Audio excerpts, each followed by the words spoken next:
Soyez résolus à ne plus servir et vous voilà libre. Salut, c'est Cyril, je suis là aujourd'hui pour vous parler d'un livre. On va parler du Discours de la servitude volontaire d'Étienne de la Boétie. C'est un livre qui est là aux éditions Flammarion. C'est un livre qu'on étudie à l'école. C'est un livre qu'on étudie trop partiellement à l'école, je trouve. C'est un livre qui a été écrit en 1574 par Étienne de la Boétie, qui était alors un jeune homme de 18 ans. Et c'est un livre qui a encore tout un tas de choses à nous raconter en 2021. Et c'est pour ça que je souhaiterais te parler de ce livre. Je vais pas forcément te faire un résumé du livre, mais je vais te parler de 4 ou 5 points dans le livre qui sont pour moi les points centraux, qui peuvent être utiles à connaître aujourd'hui et qui sont développés dans ce livre. Allez, on est parti. Alors dans un premier temps, Étienne de la Boétie met en lumière un point qui est très important, c'est comment un seul tyran, puisqu'on parle de la servitude volontaire, donc on parle de tyrannie, et comment un seul tyran peut commander à toute une masse, à toute une plèbe, à tout un peuple. Si ce n'est avec l'aide de ce propre peuple, si ce n'est avec les mains mêmes de ceux qui sont asservis.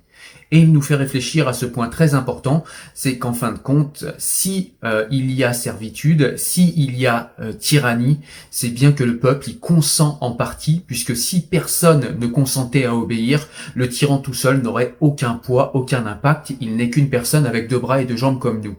Ce qui le rend puissant, ce qui rend puissant un tyran, et ce qui rend puissant une tyrannie, ce qui rend puissante une tyrannie, c'est tout simplement la servitude volontaire de chacune des personnes en fait qui subissent cette tyrannie et qui y consent de manière consciente ou inconsciente, mais qui y consent en tout cas de manière active et qui voire même participe à être l'extension des mains, des pieds, des fouets du tyran.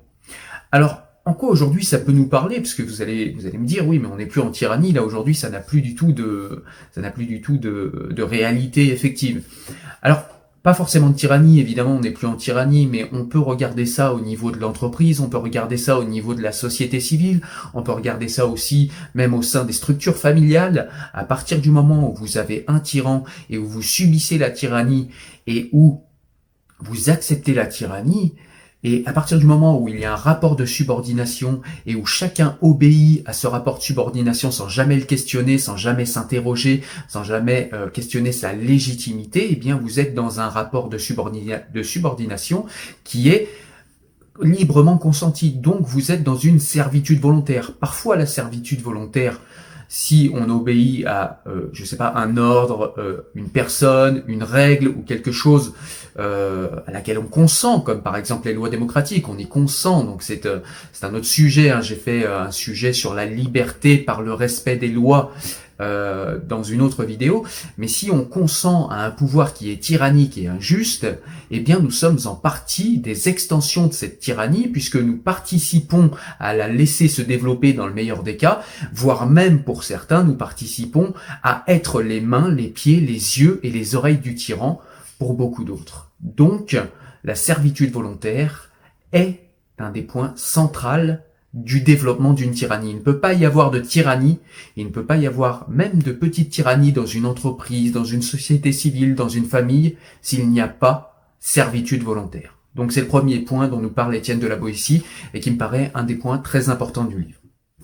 Et c'est vrai qu'aujourd'hui, à notre époque de l'hypercommunication, où on essaye de nous arracher notre consentement par les médias, par des techniques de communication toujours de plus en plus compliquées, de plus en plus complexes à repérer, eh bien, on voit que pour nous arracher des libertés, pour nous arracher des consentements sur des choses qu'a priori on n'aurait pas acceptées ou sur des choses qu'a priori on aurait au niveau des libertés pas supportées, eh bien, on va par la communication, par la répétition aussi, et par tous les moyens de communication que sont tous les gros médias, que ce soit la presse, que ce soit la télé, que ce soit les réseaux sociaux, eh bien on va arracher notre consentement pour arracher notre servitude volontaire.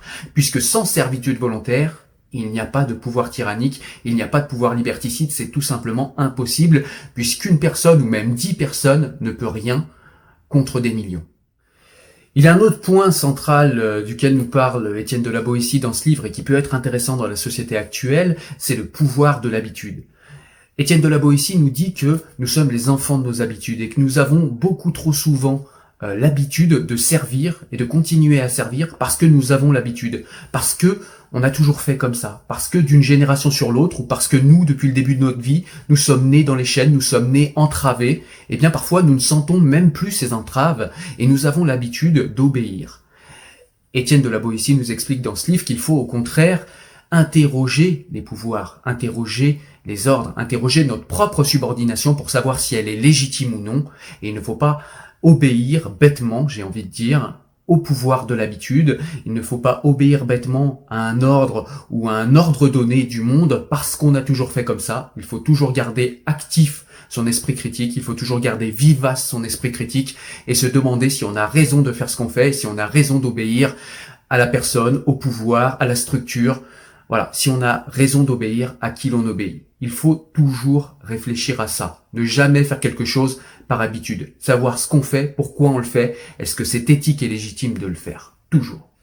Un nouveau point dont nous parle également Étienne de la Boétie dans le discours de la servitude volontaire, c'est le fait que nous soyons rendus pacifiques et non violents et que l'homme est invité à de plus en plus se séparer de sa virilité. Alors, on va pas parler ici de patriarcat, voilà, la virilité, c'est quelque chose qui fait qu'un homme est capable de se défendre quand on le prend pour une serpillière. La virilité, c'est pas taper sa femme, c'est pas rentrer et cartonner ses enfants, etc. Donc voilà, pas de débat à ce niveau. Ne venez pas me parler de ça en commentaire, il n'y a pas besoin. La virilité, c'est ce qui fait qu'on est capable de se défendre, de défendre les gens qu'on aime, de défendre sa famille, de défendre ses idéaux et de rester droit face à ses idées, sans jamais baisser les yeux, baisser les bras ou baisser son froc.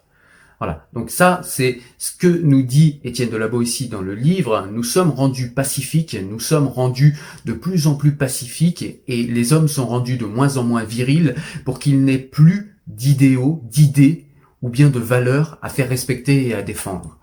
Et ça, c'est quelque chose qu'il ne faut pas oublier. Il faut chez vous développer au contraire des valeurs et développer l'habitude de défendre vos valeurs parce que ce sont vos valeurs, vous les avez choisies, vous les avez travaillées. Il faut les nourrir, il faut les faire grandir en vous et prendre l'habitude de les respecter, prendre l'habitude de les faire respecter envers et contre tout. Le livre nous explique, pas tout ce que je viens de vous dire, mais il nous explique que voilà, le pacifisme et le fait de rendre une population pacifique permettent de mieux appliquer sur elle un pouvoir, et en l'occurrence un pouvoir qui est illégitime quand on parle de tyrannie, que ce soit encore une fois une tyrannie du XVIe siècle ou une tyrannie aujourd'hui, que ce soit une petite tyrannie dans une structure entrepreneuriale, ou dans une structure étatique ou dans toute autre structure qui existe comme la structure familiale par exemple. Et puis le dernier grand point qui peut être intéressant et qui est à mon avis un des derniers points centraux de ce livre, c'est le fait que nous confondons, selon Étienne de la Boétie, très souvent notre état de naissance et notre état de nature.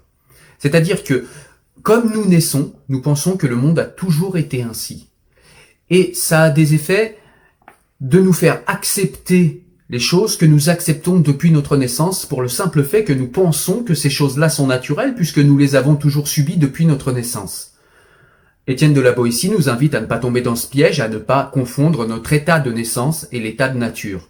Ce n'est pas parce que nous sommes nés dans une société donnée que tout est naturel, que tout est normal et qu'il n'y a rien à discuter.